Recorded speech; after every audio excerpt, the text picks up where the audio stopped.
চট্টগ্রামের কর্ণফুলীতে নিষিদ্ধ ঘোষিত দলের নেতাকর্মীদের বাসা ভাড়া না দিতে পুলিশের পক্ষ থেকে মাইকিং করা হয়েছে। বুধবার বিকেলে মসজিদটেক এলাকায় মাইকিং করার এমন একটি ভিডিও সামাজিক যোগাযোগ মাধ্যমে ছড়িয়ে পড়ে। দেখা যায় এক ব্যক্তি সিএনজি চালিত অটোরিকশায় বসে মাইকিং করছেন। কর্ণফুলী এলাকায় নতুন ভাড়াটে এলে তাদের ভোটার আইডি কার্ড সহ অন্যান্য তথ্য থানায় জমা দেওয়ার আহ্বান জানান তিনি। আর এ বিষয়ে কর্ণফুলী থানা পুলিশ জানায়, সরকার ঘোষিত নিষিদ্ধ সকল সংগঠনের নেতাকর্মীদের জন্য এই নিয়ম কার্যকর থাকবে।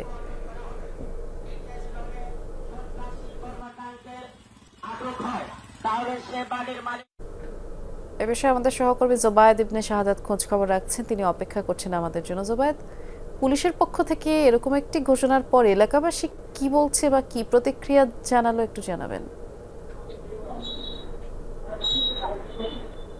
নিশ্চয়ই গতকাল দুপুরে যে মাইকিংটা করা হয়েছে চট্টগ্রামের কর্ণফুলী থানা সিএনপির যে কর্ণফুলী থানা সেখান থেকে, সেই মাইকিং এর পর আসলে সাধারণ যারা মানুষ আছেন বা যারা বাড়িওয়ালা আছেন তারা সবাই এটা একটু ওয়াকিবহাল হয়েছেন যে এমন কিছু আসলে এই মুহূর্তে যেহেতু সিএনপি থেকে নির্দেশনা দেয়া আছে এই বিষয়টা তারা মানবেন এমনটাই বলছেন। বেশ কয়েকজন স্থানীয় লোকজন, ভাড়াটিয়া, তাদের সাথে কথা বলেছে। তারা বলছেন যেহেতু পুলিশের একটা নির্দেশনা আছে, সেক্ষেত্রে তাদেরকে কোনো যদি নিষিদ্ধ ঘোষিত কোনো দলের কাউকে ভাড়া দেওয়া হয় সেক্ষেত্রে তাদেরও এই জায়গায় আইনি জটিলতা পড়ার একটা সম্ভাবনা আছে। তাই তারাও এই বিষয়টা অনেকাংশেই অনুসরণ করার কথা বলছেন। তবে কর্ণফুলী থানা কর্তৃপক্ষের সাথে আমরা কথা বলে যেটা জানতে পেরেছি, নির্দিষ্ট কোনো দলকে তারা এই জায়গায় ইঙ্গিত করেনি। নিষিদ্ধ ঘোষিত যে সকল দল বা সন্ত্রাসী কার্যক্রমের সাথে যুক্ত এমন যারাই থাকবে তাদেরকে যাতে ঘর ভাড়া দেয়া না হয়, এবং ঘর ভাড়া দেওয়ার আগে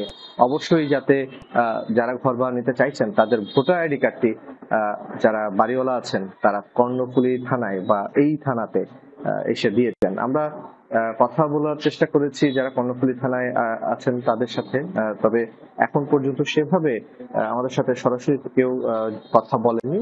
যদিও বা আমরা জানতে পেরেছি যে এই বিষয়টা নিয়ে চট্টগ্রাম মেট্রোপলিটন পুলিশের নির্দেশনা আছে, সেই নির্দেশনার প্রেক্ষিতেই আসলে এরকম সিদ্ধান্ত নেওয়া হয়েছে, সেটি বলবার চেষ্টা করছিলেন জোবায়েদ। ধন্যবাদ জানাচ্ছি আপনাকে।